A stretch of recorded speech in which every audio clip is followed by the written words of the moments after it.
I never imagined I'd be forcibly removed from a first-class seat on my own airline. The flight attendant didn't know I was the CEO when she escorted me off to make room for a white passenger. But minutes later, when I returned with my company ID badge, her face went completely pale. The hum of the jet engines vibrated through seat 2A as Darius Chambers settled in, his carry-on neatly stowed overhead. The leather seat cushioned sighed beneath him, still cool to the touch in the climate-controlled cabin. He inhaled the distinct scent of freshly brewed coffee wafting from the galley. First class on Apex Air Flight 256 from JFK to Los Angeles, his airline. Though no one around him knew that, Darius discreetly observed the cabin crew preparing for departure. His decision to fly incognito today, dressed in a simple polo and jeans rather than his usual tailored suits, was deliberate. 2 months into his role as CEO, he wanted to experience Apex Air service as an ordinary passenger would. The board had specifically hired him to address customer service issues and concerning reports of bias. What better way to assess than to be in the trenches? The cabin filled steadily with passengers. A faint sheen of perspiration appeared on flight attendant Karen Albright's forehead as she performed her duties with mechanical precision. At 7:42 a.m., just minutes before scheduled departure, tension rippled through the first-class cabin. Karen, huddled with customer service manager Colin Blake near the cockpit, their whispers barely audible over the air conditioning.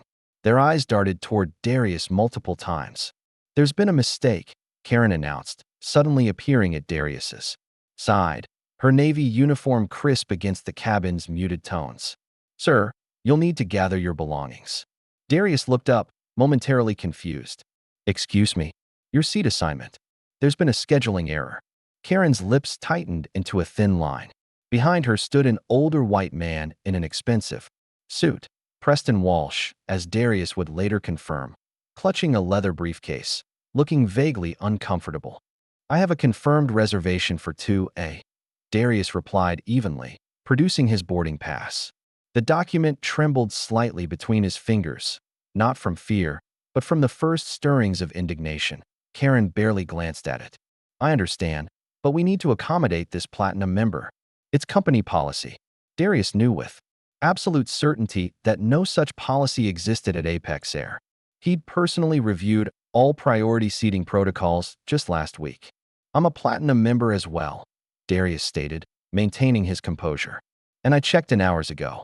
The atmosphere in the cabin shifted. Other passengers lowered their magazines, removed earbuds, turned curious eyes toward the confrontation. Karen's cheeks flushed pink, her patience visibly thinning. "Sir, I'm not going to argue.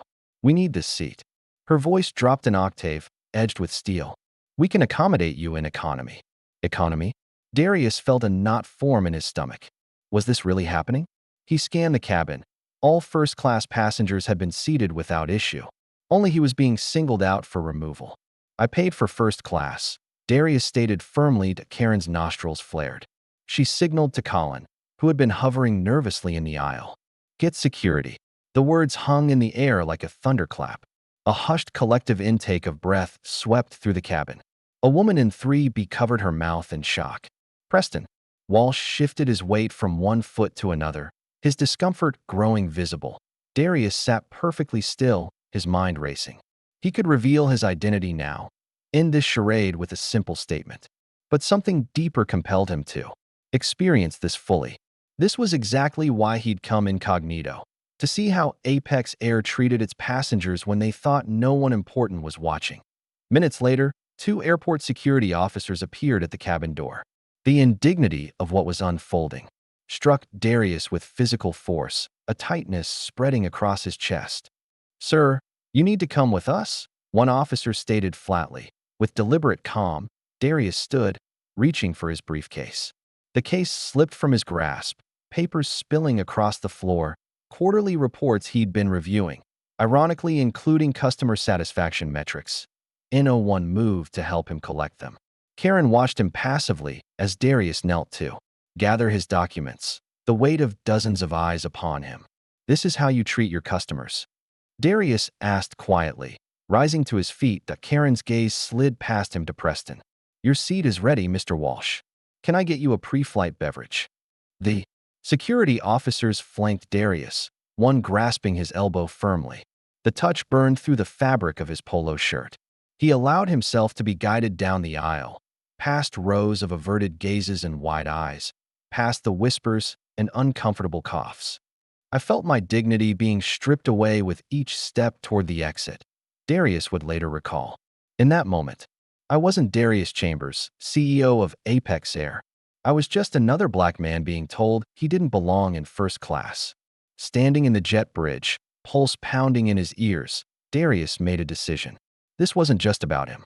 This was about every passenger who'd ever been profiled, dismissed, or humiliated because of how they looked. Have you ever been judged based solely on your appearance? Been treated as less than despite your achievements? That feeling of helplessness, when facing discrimination, is all too familiar for many. But what if you had the power to change not just your situation, but an entire company culture? Stay with me as the tables turn in a way Karen Albright never saw coming. The jet bridge felt impossibly narrow as Darius stood between the two security officers, his mind racing. How had a routine flight check turned into this public humiliation? The taste of injustice was bitter in his mouth. To understand the full impact of what happened that July morning, we need to rewind the clock, not just to earlier that day, but to decades before, when a young Darius Chambers was growing up in Cleveland, Ohio.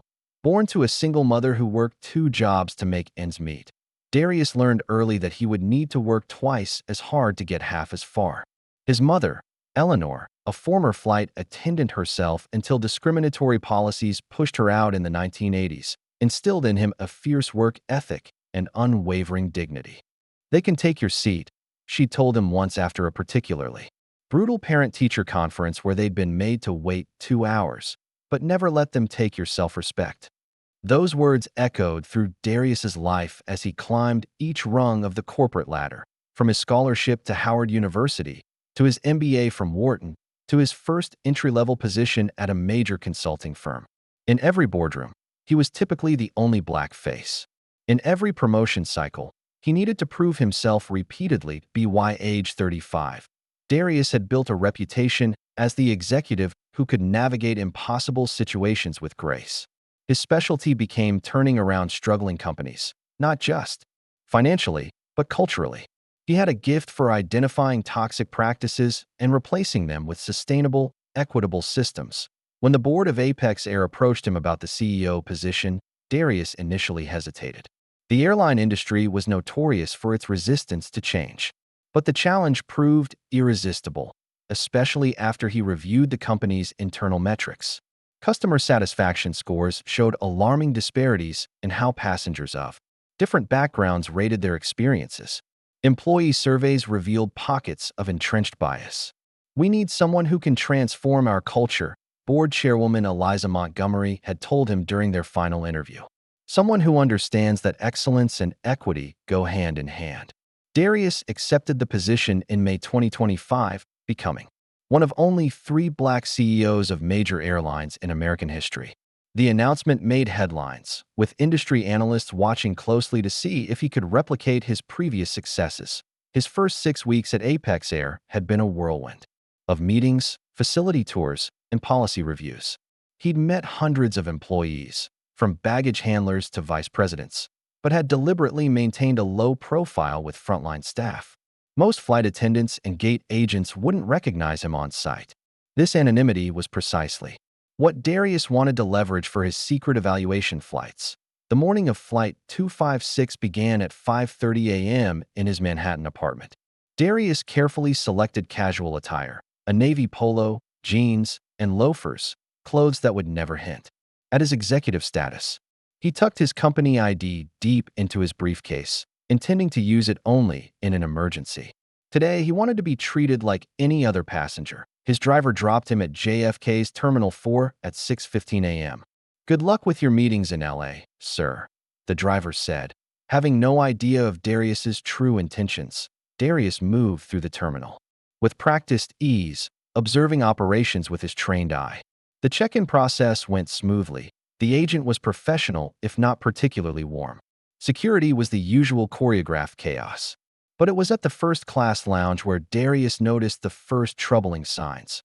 When he presented his boarding pass, the lounge attendant, a woman named Beth according to her name tag, glanced between his face and the document several times, her smile faltering.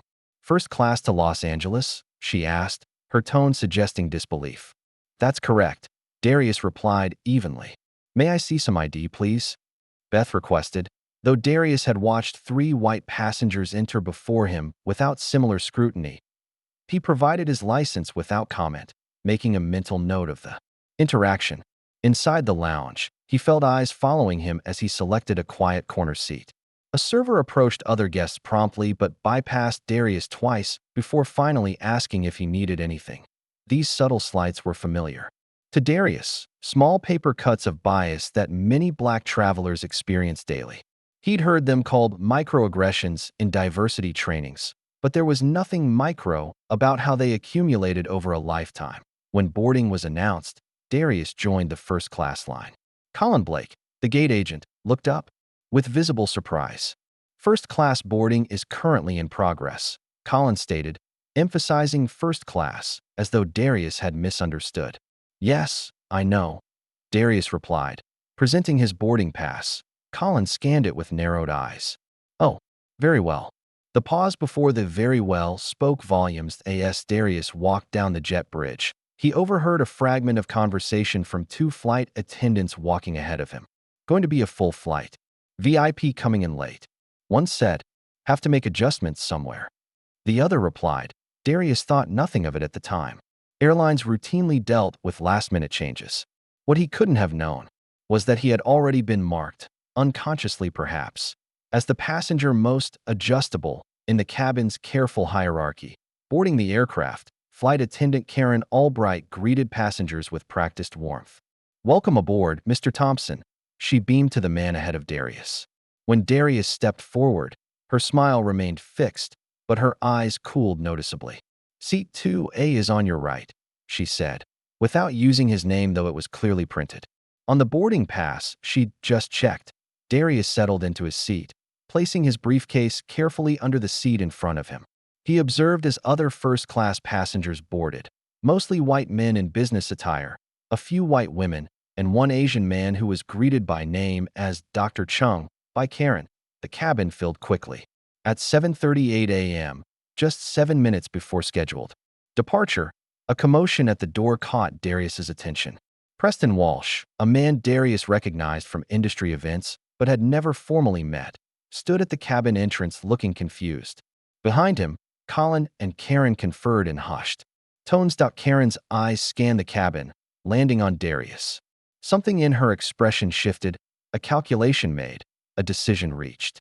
She whispered something to Colin, who nodded and disappeared back up the jet bridge, presumably to find security. The next moments unfolded with a surreal inevitability. Karen approaching his seat, the demand that he relocate, his refusal, the security officer's arrival. What struck Darius most was how routine it all seemed to the crew, as though removing a black passenger from first class was an unfortunate but necessary part of their job. In his years traveling for business, Darius had heard countless stories from other black executives about similar experiences, what some called flying while black. A VP at his previous company had been asked 3 times in one flight if she was sure she was in the right seat. A board member had his first class meal served last, after even the flight attendants had eaten. Another colleague found himself mysteriously downgraded despite having confirmed his reservation weeks in advance. These weren't isolated incidents, but part of a well-documented pattern. A 2024 study by the National Civil Rights Transportation Advisory had found that black first-class passengers were 7 times more likely to be questioned about their seat assignments, and 3 times more likely to be downgraded or removed when flights were overbooked. Standing on the jet bridge after his removal, Darius felt the weight of these statistics personally for the first time. He'd always understood them intellectually, had even cited them in presentations. But nothing had prepared him for the visceral humiliation of being deemed less worthy of his seat than another passenger, especially on his own airline. Colin Blake shuffled uncomfortably on the jet bridge, avoiding Darius's gaze. "I apologize for the inconvenience, sir. We can rebook you on tomorrow's flight with a complimentary upgrade." His voice lacked conviction, suggesting he knew the offer was inadequate compensation for what had just occurred. Darius studied the young manager's face. Colin wasn't the architect of this situation. Karen had clearly been the decision-maker, but his complicity was troubling. How many employees at Apex Air had been trained to follow biased directives without question? Do you often remove confirmed passengers from their seats? Darius asked quietly. Colin's eyes darted nervously. Only when necessary for operational reasons. And what operational reason required removing me specifically? Darius pressed. We had a VIP who needed accommodation, Colin mumbled. And you determined I was the most appropriate person to displace. Colin had no answer, his silence damning. One of the security officers, a black man in his 40s, shifted uncomfortably, as if sensing the deeper currents beneath this interaction. Darius made his decision. The time for observation was over. This incident demanded immediate intervention, not just for himself, but for every passenger who had ever suffered similar treatment. Without the power to address it, he reached into his briefcase and retrieved his company ID, the gold CO emblem catching the light. Colin's eyes widened in shock as realization dawned. I'd like you to halt departure, Darius said, his voice deadly calm. And contact Operations Director Phillips immediately. Colin fumbled for his radio, hands shaking. This is Gate Manager Blake. I need operations at Gate 33 immediately. It's urgent. Within minutes, the scene transformed. Two senior executives from ground operations rushed to the gate, faces contorted with alarm when they recognized Darius. Apologies tumbled forth, but Darius raised a hand to silence them. We're going back on that aircraft, he stated, and we're going to address what happened. Before you continue watching this unfold, ask yourself, how many times have you witnessed injustice and wished you could do something about it? How many times have powerful people remained silent when they could have spoken up? The most meaningful changes often come when someone with authority chooses to use it for good rather than personal gain.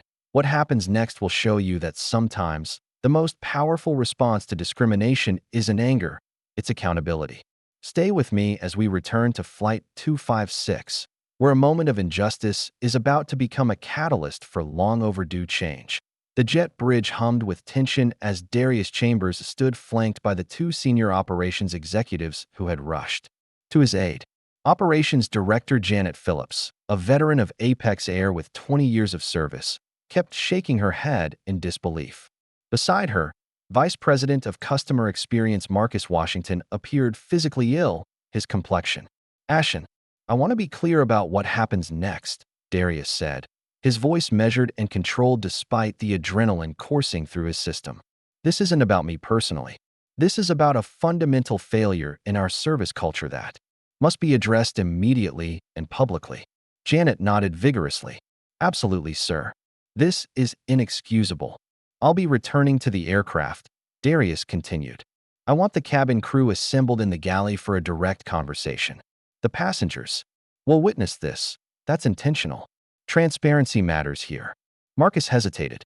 Sir, perhaps we should handle this more discreetly after the flight lands in Los Angeles. Darius turned his full attention to Marcus, his gaze unwavering. Would the humiliation I experienced have been handled discreetly? Was I offered the courtesy of privacy when I was escorted off the plane? He straightened his shoulders. No. Accountability happens now, in the same space where the transgression occurred. The security officers, who had earlier removed Darius, now stood awkwardly to the side, one of them actively avoiding eye contact. The black officer, whose name tag read Reynolds, stepped forward. Sir, we were just following instructions from flight staff. If we had known, that's precisely the problem, Darius interrupted gently.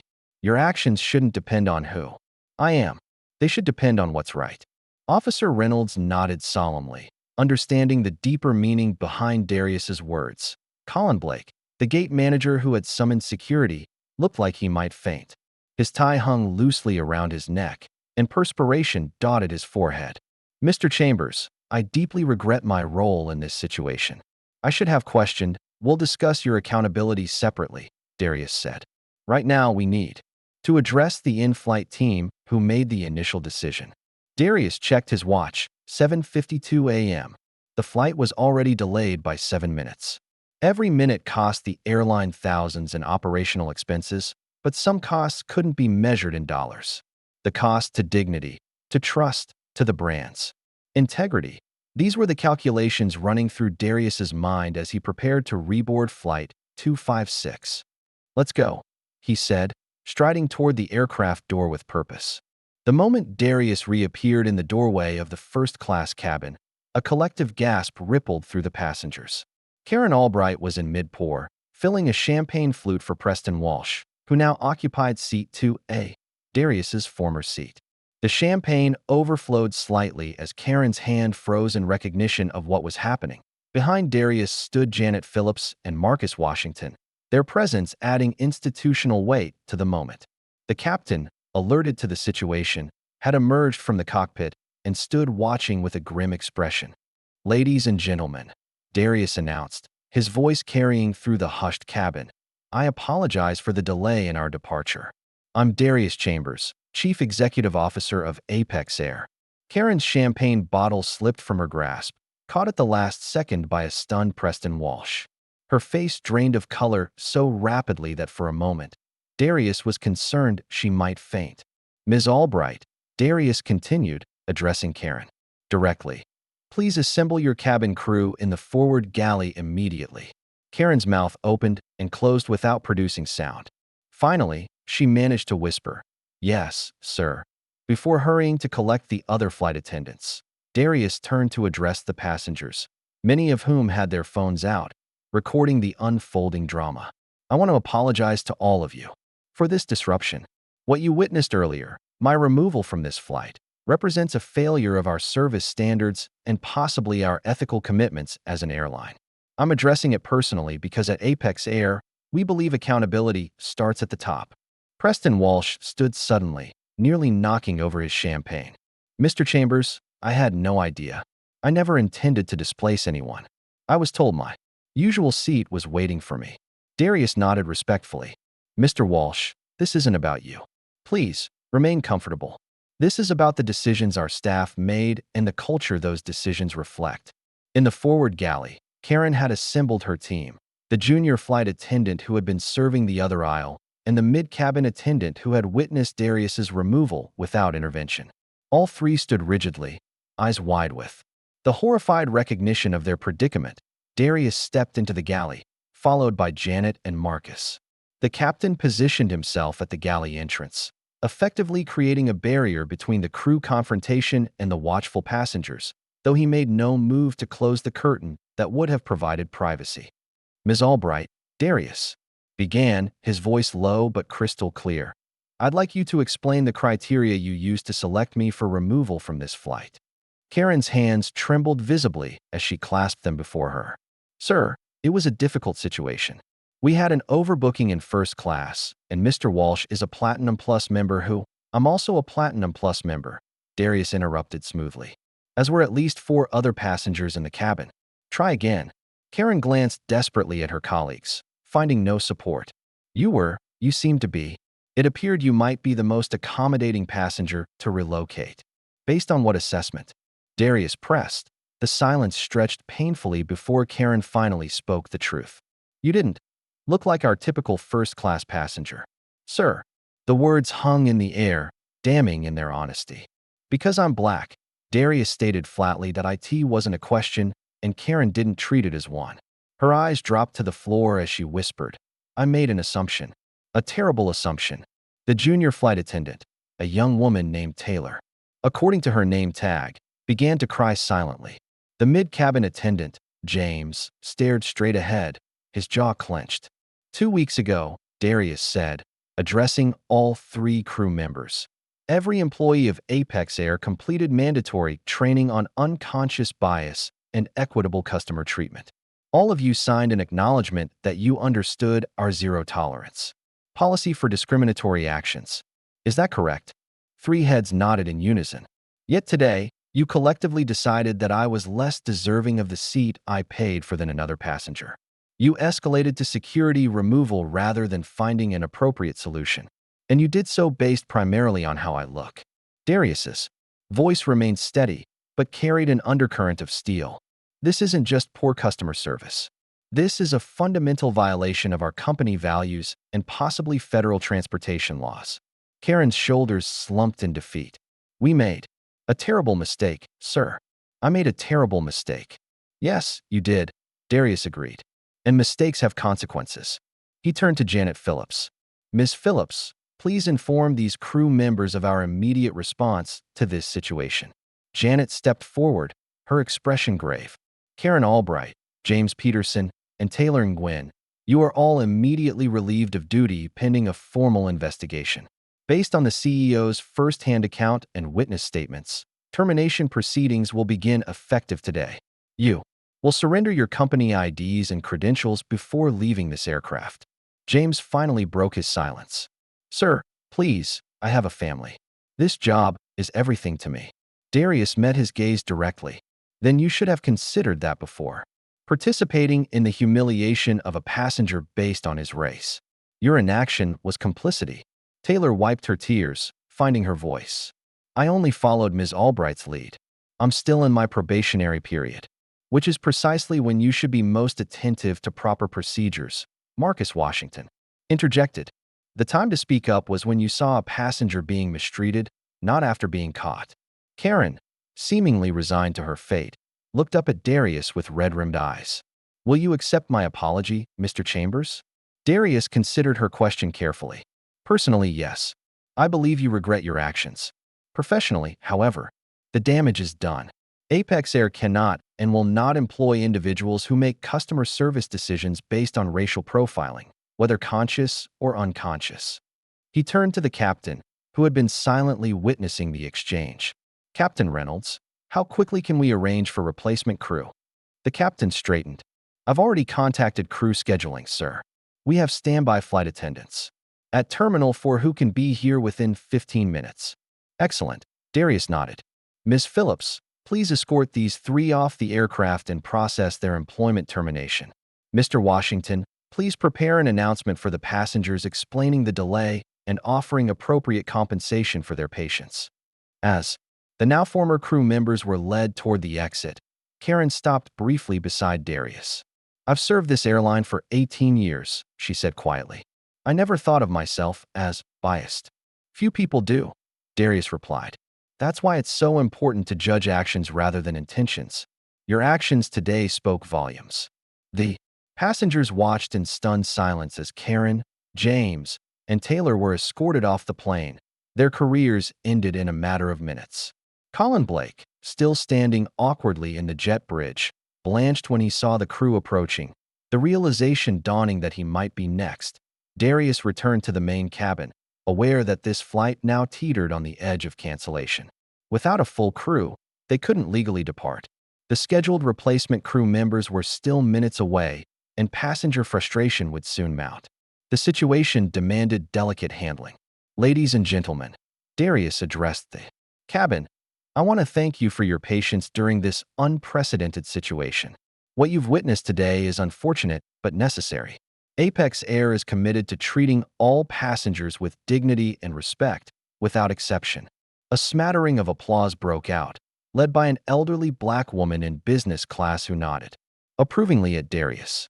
We expect replacement crew members to arrive shortly, he continued. In the meantime, I'd like to personally apologize for the delay and assure you that everyone on this flight will receive 25,000 bonus miles as compensation. More applause followed, but a question hung in the air. Would this flight actually depart? The aircraft remained at the gate, its engines idle. The cockpit door stood open, the remaining cabin positions unstaffed.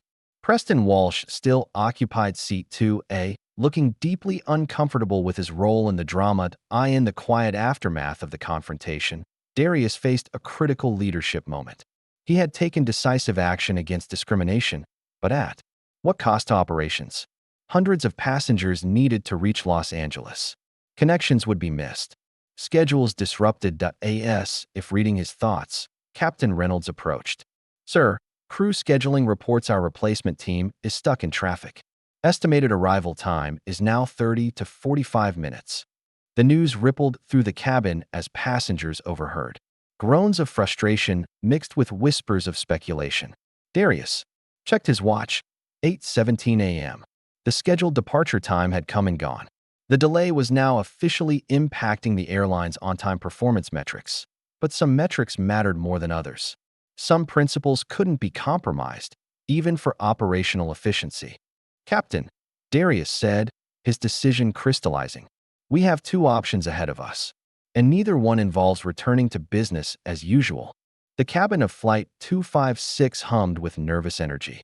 What had begun as a routine morning flight had transformed into a public reckoning on discrimination. Passengers whispered among themselves, some still recording with their phones, others frantically texting friends about the unfolding drama. The absence of flight attendants created an unusual vacuum in the typically structured airplane environment. Darius Chambers stood at the front of the first-class cabin, his presence commanding attention. Without effort, the transformation was remarkable. Just 20 minutes earlier, he had been forcibly removed from this very space, his dignity stripped away. Now, he controlled not just the cabin but the fate of the entire flight. "Captain Reynolds," Darius said, loud enough for nearby passengers to hear, "I'd like to speak with crew scheduling directly." The captain handed over his company phone. Darius punched in a number from memory, the direct line to Apex Air's Central Operations Center in Atlanta. After a brief exchange, he nodded decisively.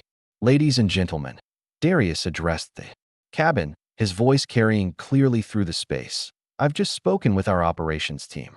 They've located 2 qualified crew members who can reach us in 15 minutes, not 45 as previously estimated. I've authorized a company vehicle to expedite their arrival."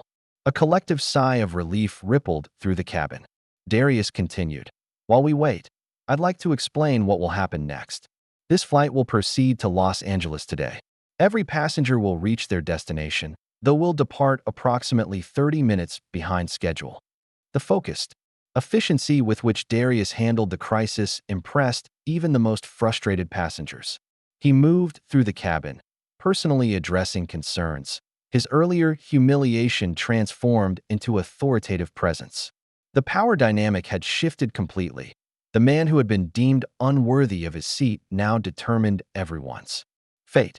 Preston Walsh, still uncomfortably occupying seat 2A, fidgeted with his tie. When Darius approached, Preston stood abruptly, nearly knocking over his untouched champagne. "Mr. Chambers," Preston began, his voice carrying a slight tremor, "I need to apologize. I had no idea they had removed another passenger for me. I was told there was a special arrangement for valued customers." Darius regarded the older man thoughtfully. Preston represented an entire class of privileged travelers who benefited from preferential treatment without questioning its costs. "Mr. Walsh," Darius replied calmly, "I don't believe you intended harm. But intention and impact often diverge. The system worked in your favor at my expense, a pattern that plays out daily for travelers who look like me." Preston's face flushed, with genuine shame. "I've never thought about it that way. I just assumed." He trailed off, realizing there was no good way to finish that sentence. "That's precisely the problem," Darius said. "Many people don't think about it. They don't have to." Preston gestured to seat 2A. "This is rightfully your seat, Mr. Chambers. Please, I insist." The moment carried symbolic weight beyond the simple exchange of airplane seats. Darius considered it briefly before shaking his head. "Thank you, but I have something else in mind." Darius turned toward the business class section, his eyes finding an elderly black woman in row 8 who had been watching the events unfold with keen interest. "Ma'am," Darius called to her, "would you join us in first class today?" The woman, later identified as Dorothy Jenkins, a 78-year-old retired school principal, looked startled. "Me? Yes, ma'am. I'd be honored if you'd accept an upgrade to first class." Dorothy gathered her belongings with trembling hands, her eyes bright with emotion. As she made her way forward, several passengers spontaneously applauded. The significance wasn't lost on anyone present, especially the older passengers who remembered when such upgrades would have been unthinkable for black travelers. "I never thought I'd see the day," Dorothy whispered as Darius helped her settle into the plush seat. "When I started flying in the 1960s, they barely let us on the plane at all, let alone up front." Preston Walsh, now moved to seat 3C, watched the exchange with a thoughtful expression. The education happening in that cabin transcended any diversity training seminar. At 8:22 a.m., the replacement crew members arrived. A senior flight attendant named Michael Chun and his colleague Jasmine Rodriguez.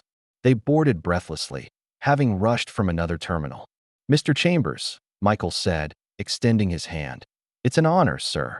We'll take good care of the flight." "I know you will," Darius replied.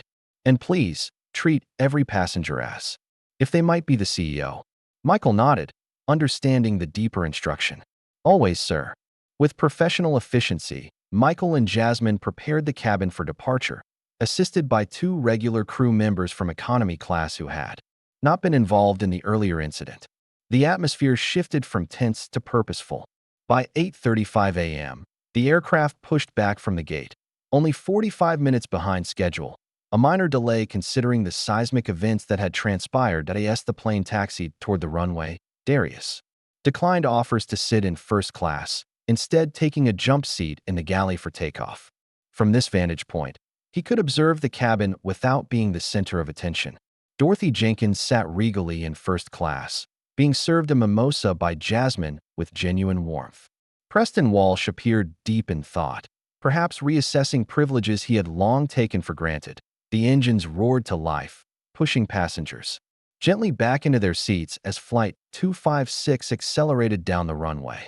As the wheels lifted off the tarmac, Darius felt a complex mixture of emotions wash over him. Looking out the small galley window as New York fell away beneath us, I realized this flight had become about something much larger than one man's dignity. Darius would later recount in a company-wide memo. It had become a testament to accountability and the courage to confront injustice directly. The aircraft climbed steadily through scattered clouds, the morning sun illuminating the cabin with golden light. Darius unbuckled from the jump seat once they reached cruising altitude, accepting Michael's offer of coffee. "I'd like to make an announcement if that's acceptable," Darius told the senior flight attendant. Minutes later, Darius's voice filled the aircraft through the PA system. "Ladies and gentlemen, this is Darius Chambers, CEO of Apex Air. I want to thank you for your patience this morning. What you witnessed today, both the failure and the response, reflects a critical moment for our company." Passengers throughout the cabin lowered their books and removed their earbuds, listening intently. At Apex Air, we aspire to create an environment where every person is treated with dignity, regardless of appearance, background, or status. Today, we failed that aspiration. But in acknowledging that failure openly and addressing it directly, we recommit to our values. Darius paused, looking out at the faces watching him, diverse in age, gender, and ethnicity. Each person represented a life story, struggles, and triumphs unknown to those around them. Many of you recorded portions of today's events. I won't ask you to delete those recordings. In fact, I encourage you to share them. Accountability thrives in transparency, not secrecy. What you saw today, a Black CEO experiencing and then addressing discrimination on his own airline, offers a rare window into both the problem and the possibility of change. Throughout the cabin, phones remained conspicuously raised, still recording. Darius continued, his voice steady and resolute. "For those who experience discrimination regularly, know that Apex Air hears you and is working to do better. For those who have never had to think about such experiences, I hope today provided insight into realities different from your own." He concluded with a promise. "By the time we land in Los Angeles, every Apex Air employee worldwide will have received notice of what happened today and the actions taken in response. This isn't just about 3 crew members who made poor decisions. It's about creating a culture where such decisions become unthinkable." As Darius returned the microphone to Michael, spontaneous applause erupted throughout the cabin. The atmosphere had transformed completely, from the tension of conflict to the warmth of collective purpose. For the remainder of the flight, Darius moved throughout the cabin, speaking individually with passengers. He listened to their stories, many sharing personal experiences of discrimination during travel. An Indian tech executive described being consistently questioned in first class. A Muslim family recounted extra random screenings at every airport. A transgender passenger detailed the humiliation of inconsistent ID verification practices. These conversations affirmed what Darius already knew. The incident he experienced wasn't isolated, but representative of systemic issues throughout the travel industry and beyond. The difference was that most passengers lacked the authority to demand immediate accountability. In row 8, now occupied by a young couple who had been seated near Dorothy before her upgrade, Darius paused for a particularly meaningful exchange. "Sir," the young man said quietly, "my wife and I just wanted to thank you. We're both in management at different companies, and watching you handle this situation was like a masterclass in leadership." The young woman nodded in agreement. "You had every right to be angry, to make it personal. Instead, you made it about principles and systems." Darius smiled appreciatively. The most effective leadership isn't about asserting power, it's about using whatever authority you have to create justice where it's lacking. Near the back of the plane, Darius encountered Colin Blake, the gate manager who had been complicit in his removal. Colin had been instructed to board the flight to return to Los Angeles headquarters for a disciplinary review. He sat alone, staring out the window, visibly distressed. "Mr. Blake," Darius said, sliding into the empty seat beside him. Colin startled. "Mr. Chambers, I'd like to understand something," Darius interrupted gently. "When you saw security escorting me off the plane, did you feel that was right?" Colin hesitated, then shook his head. "No, sir. I knew it wasn't right. But I didn't feel I had the authority to question Ms. Albright's decision. And that's precisely the culture we need to change," Darius said. "Every employee must feel empowered to uphold our values, regardless of their position in the hierarchy." Their conversation continued quietly, a microcosm of the larger reckoning occurring throughout the company. By the time Darius returned to the front of the aircraft, Flight 256 was beginning its descent into Los Angeles in first class. Dorothy Jenkins beckoned to Darius. "Young man," she said, her voice carrying the weight of decades, "I never thought I'd see someone who looks like us in your position. And I certainly never thought I'd see justice happen so quickly when we're wronged." Darius clasped her weathered hand gently. "We stand on the shoulders of those who fought harder battles with fewer resources, ma'am." Dorothy nodded sagely. "Yes, we do. And now you're the shoulders for the next generation." As the Los Angeles skyline came into view, Darius reflected on the journey, not just the 5-hour flight, but the deeper passage from humiliation to reclamation of power. The tables had turned completely. What began as an attempt to diminish one black passenger had transformed into a watershed moment for an entire company. The wheels touched down at LAX at 11:17 a.m. Pacific time. Passengers gathered their belongings, many lingering to shake Darius's hand or capture final photos of the CEO, whose public humiliation and powerful response would soon become a case study in leadership classes across the country. As Darius prepared to disembark, he knew the real work was just beginning. Firing 3 employees was the easy part. Transforming a culture required sustained commitment and systematic change. But for the first time since becoming CEO of Apex Air, he felt certain he was exactly where he needed to be, doing exactly what he was meant to do. The sleek glass headquarters of Apex Air in downtown Los Angeles buzzed with unusual energy. The afternoon Flight 256 landed. News of the incident had spread through the company like wildfire. By the time Darius Chambers arrived at the executive floor, his inbox contained over 300 messages from employees, board members, and industry contacts. Janet Phillips, the operations director who had witnessed the confrontation, had already initiated formal termination proceedings for Karen Albright, James Peterson, and Taylor Nguyen. The paperwork awaited Darius's signature on his desk, alongside preliminary talking points from the communications team about how to address the inevitable media inquiries. "The videos are already online," Marcus Washington informed Darius as they settled into the conference room for an emergency executive meeting. Multiple passengers uploaded footage from the plane. "It's gathering momentum on social media." Darius nodded, unsurprised. "We won't try to contain this. We'll own it and use it as a catalyst for change." The decision to embrace transparency rather than damage control marked a significant departure from typical corporate crisis management. By 3 p.m. that afternoon, Apex Air released an official statement acknowledging the incident, confirming the terminations, and outlining immediate steps to address the underlying cultural issues. What happened today on Flight 256 reflects a failure that goes beyond individual actions, Darius wrote in the statement. It reveals gaps in our culture that require immediate attention. We are committed to building an airline where every passenger is treated with equal dignity and respect. The statement included Darius's company email address, inviting passengers who had experienced similar treatment to share their stories directly with the CEO. Within hours, hundreds of messages poured in, not just from Apex Air customers, but from travelers across the industry who had faced discrimination in the air and on the ground. Meanwhile, the terminated employees faced their own reckonings. Karen Albright, cleaning out her locker at JFK after 18 years with the airline, gave a tearful interview to a local news station. "I made a terrible mistake," she admitted, her voice breaking. "I never thought of myself as prejudiced, but my actions proved otherwise. I'm deeply sorry for the pain I caused." Her candor earned mixed reactions. Some viewed it as genuine remorse. Others dismissed it as damage control from someone caught in the act.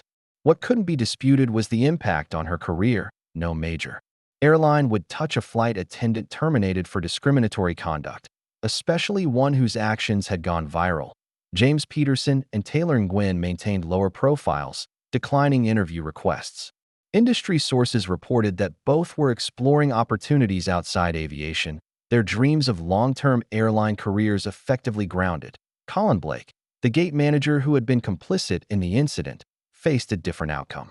After his mid-flight conversation with Darius, he was placed on administrative leave rather than terminated outright. 2 weeks later, he accepted a demoted position in the company's newly formed passenger advocacy department, where his firsthand experience with discrimination would inform training protocols. "I failed a crucial test of leadership," Colin acknowledged during a company-wide training session 3 months later. "I had the authority to question what was happening, but chose the path of least resistance. That choice cost 3 people their jobs and nearly destroyed our company's reputation." The media coverage expanded beyond aviation circles, triggering national conversations about flying while black and broader patterns of discrimination in customer service. Major networks featured panels of black executives sharing similar experiences, normalizing conversations that had previously remained private. Preston Walsh, the unwitting beneficiary of the discriminatory decision, took an unexpected path in the aftermath. The wealthy businessman penned an op-ed for the Wall Street Journal titled "My Uncomfortable Privilege," detailing his realization of how systems had silently worked in his favor throughout his life. "I never requested special treatment at the expense of another passenger," he wrote, "but I never questioned it either. My silence made me complicit in a system that values some travelers over others based on appearance rather than the price they paid for their ticket." Preston's candor sparked intense debate among his peers, other frequent first-class travelers who had benefited from similar invisible advantages. Some dismissed his awakening as virtue signaling. Others recognized uncomfortable truths in his reflection. Inside Apex Air, the changes were swift and substantial. Within 30 days, Darius implemented a comprehensive transformation of company culture. First, he established the Passenger Dignity Council, composed of frontline employees, empowered to review and revise service protocols with an eye toward equity.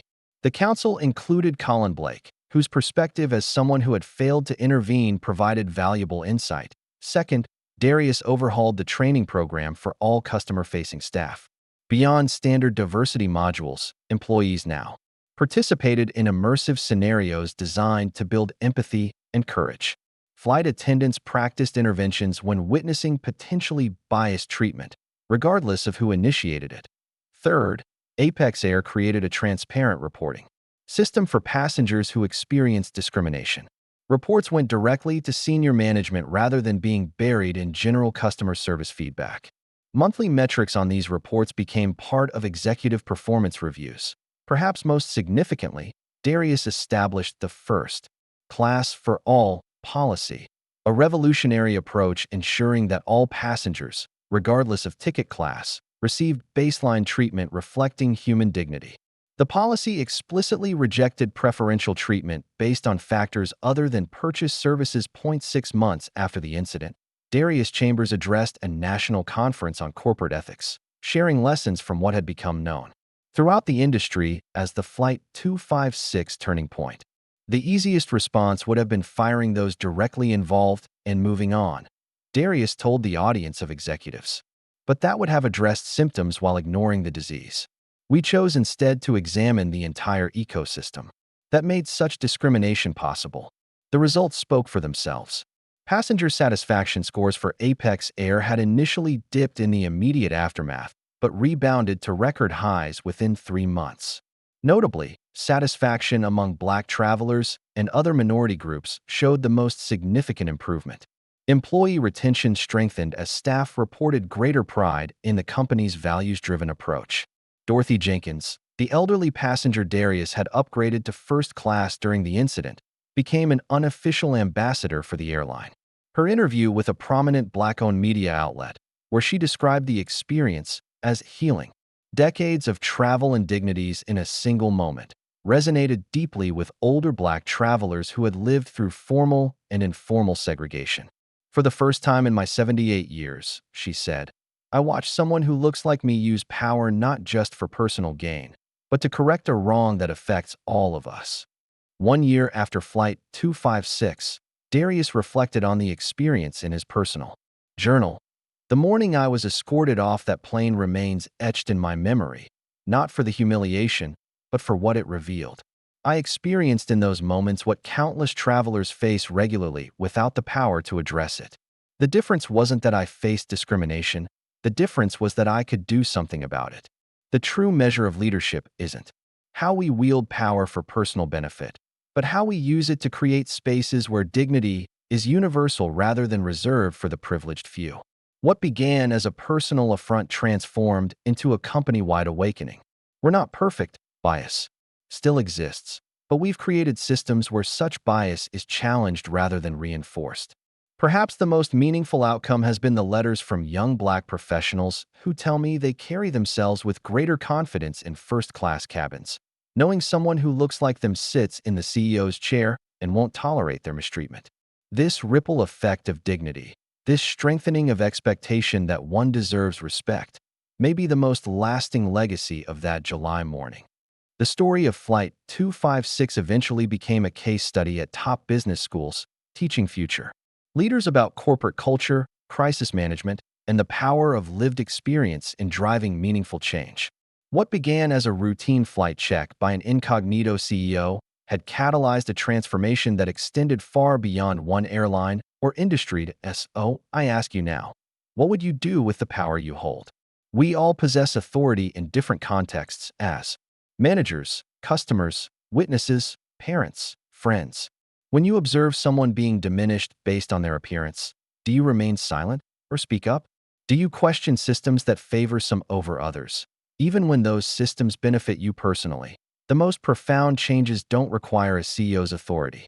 They require only the courage to recognize injustice and the commitment to address it where you stand. Because ultimately, dignity isn't something we grant to others. It's something we protect as the fundamental right of every human being, regardless of where they sit. 3 years after Flight 256, Darius Chambers received an email that stopped him mid-scroll. Dear Mr. Chambers, my son Malcolm is 16 and dreams of becoming a pilot. Last month, flying standby, he was asked to leave his seat for another passenger. Malcolm calmly pulled up the video of you from Flight 256 on his phone and said, I've paid for this seat. I deserve the same respect as everyone else. The flight attendant apologized and found another solution. You showed my Black son that dignity isn't negotiable. He carries himself differently now, on planes and everywhere else. Thank you for changing the standard. Respectfully, Andrea Wilson. Darius printed this email and framed it beside his window overlooking the Apex Air terminal. The View reminded him daily that leadership's true impact extends beyond quarterly reports or stock prices. Flight 256 transformed more than one airline. The incident sparked industry-wide protocols now adopted by major carriers across 4 continents.